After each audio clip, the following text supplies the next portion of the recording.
In this video, I'm going to share 5 ways to stay high vibe in a low vibe environment.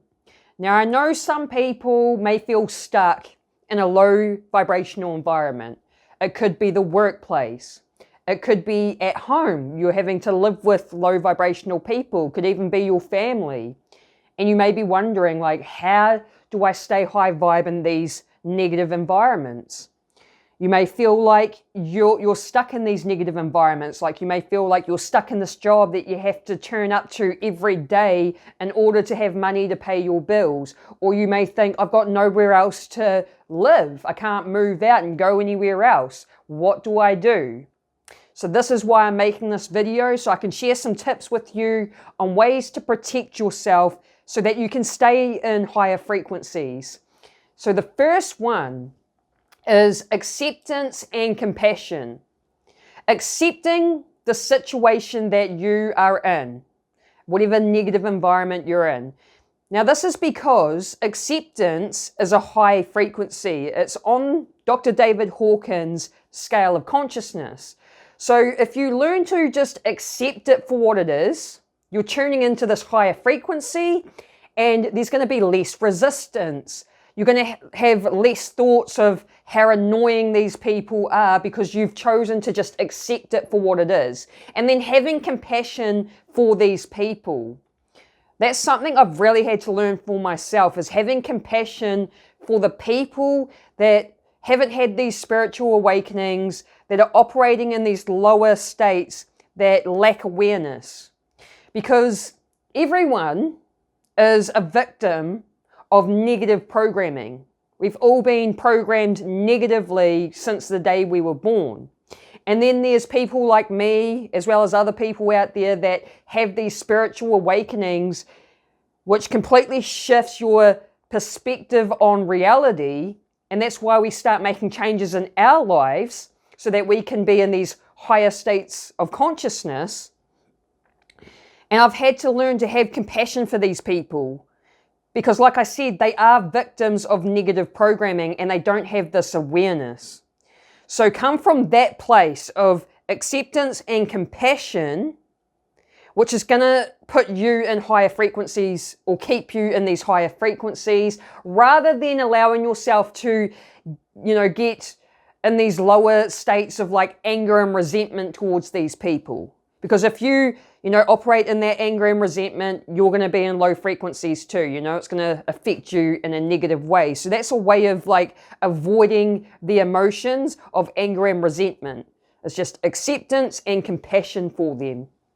Now, the second tip that I have is to keep up with your spiritual hygiene practices.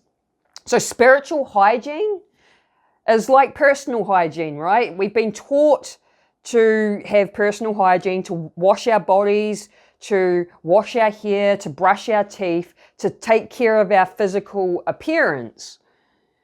And we're not really taught about spiritual hygiene. So what spiritual hygiene is using practices to clean your energetic field, to clear out the negativity. So let's say you go to work and you come home feeling low vibrational from being around low vibe people. You come home and do some spiritual hygiene practices to clean out that negativity. And if you're wondering, how do you do spiritual hygiene practices? I've already got videos on this topic, so I will link them at the end of this video. So just remember to create a habit, a daily habit of spiritual hygiene practices as a way to keep yourself in higher frequencies and in positive states by cleaning up the energy field and clearing out negativity. Now, the third tip I have is to observe your thoughts. This is another great daily practice that can be considered a spiritual hygiene practice.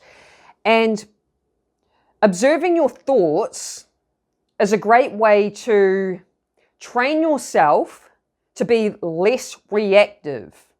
So by observing your thoughts, what you do is it's like you're taking that step back because you aren't your thoughts or your feelings. You're the conscious being that can take that step back and observe your thoughts.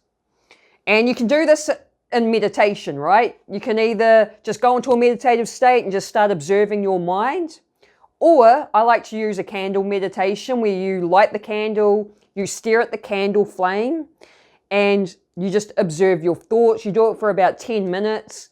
And it's like, think of it like you're sitting on a park bench. Like, let's say you're at the park, you're sitting on a park bench and you watch people going past. Like, someone may be walking their dog, someone may be going past, running, like going for a jog. So think of it in the same way. You're sitting back on this park bench and you're just watching your thoughts come and go. It doesn't matter if they're positive or negative. It's not about controlling your thoughts. It's just observing them, being curious, like what is your mind thinking? And if you commit to doing this every single day, like you create this daily practice, it trains you to be more responsive and less reactive. So when you go out into these negative environments, you're going to be less reactive to what's going on in the external environment. And therefore, when you're less reactive, it's not going to put you in like negative, low vibe states. And then when you can take that step back, observe what's going on, and are able to respond instead, that's going to lead to more positivity in the negative environment when you're being more responsive instead of reactive. And that's going to keep you in these higher states of consciousness.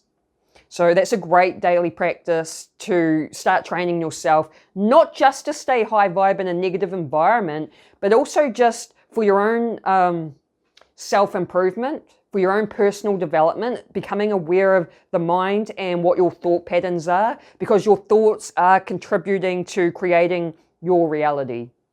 Now, the fourth one is to set boundaries. So when you're in these negative, low vibrational environments, set boundaries with these negative, low vibrational people. Setting boundaries is how you teach others how to treat you. So for example, let's say you have someone that's in the environment, in the low vibe environment that's negative. They may be the type of person that likes to complain. So they might come up to you and complain to you about all sorts of things going on in their life, and you just don't want to listen to it because it's low vibrational. So you set boundaries with that person. You set that boundary that you don't want to listen to them complain as a way to protect yourself and your energy. I had to learn the importance of setting boundaries because I was the people pleaser, and I didn't have awareness that I was a people pleaser that was constantly abandoning myself and never setting boundaries with people.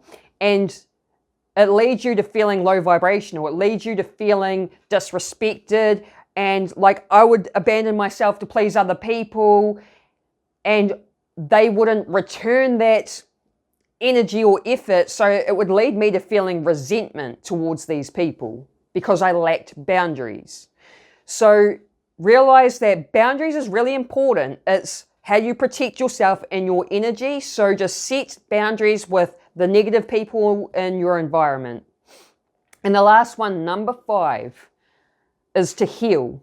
So healing's really important because we all have repressed and suppressed emotions in our body. And Dr. David Hawkins talks about this in his book, Letting Go. So we're all carrying around these stored emotions in the body. And when people are triggering you, that's because of the pain that's already within you that needs healing. So people can't trigger you if it's not there.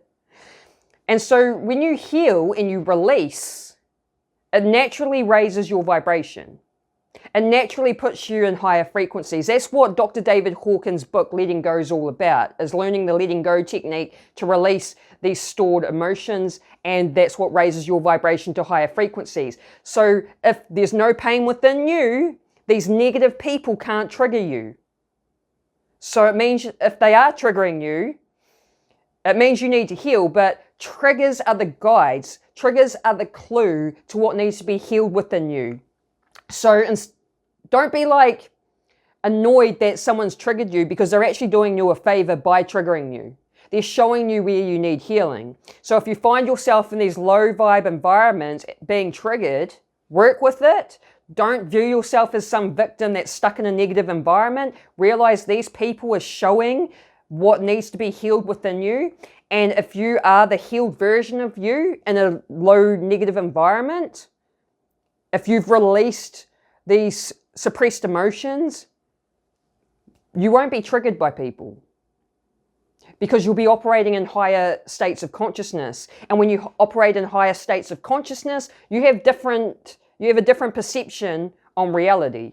You have a higher, more positive view on reality, even in a negative environment. So healing's really important. It's why a lot of people that have spiritual awakenings start the healing journey, because we realize that we're carrying so much stuff within us that needs to be released. And I'm going to link another video. I'm going to link 2 videos at the end of this one. So I will link one that will teach you different spiritual hygiene practices, and I'll link another one about how to heal, what to do to start the healing process. So if you got value out of this video, let me know by hitting the like button or write a comment. That way I know that you like these types of videos, and it also pushes the video out for more people to see it. And if you like this content, spirituality, law of attraction, manifestation, quantum physics, then hit the subscribe button and that bell notification. And again, I'm going to link 2 videos here that I think are a great follow-up video after this one. Thanks for watching. Have an awesome day. Peace.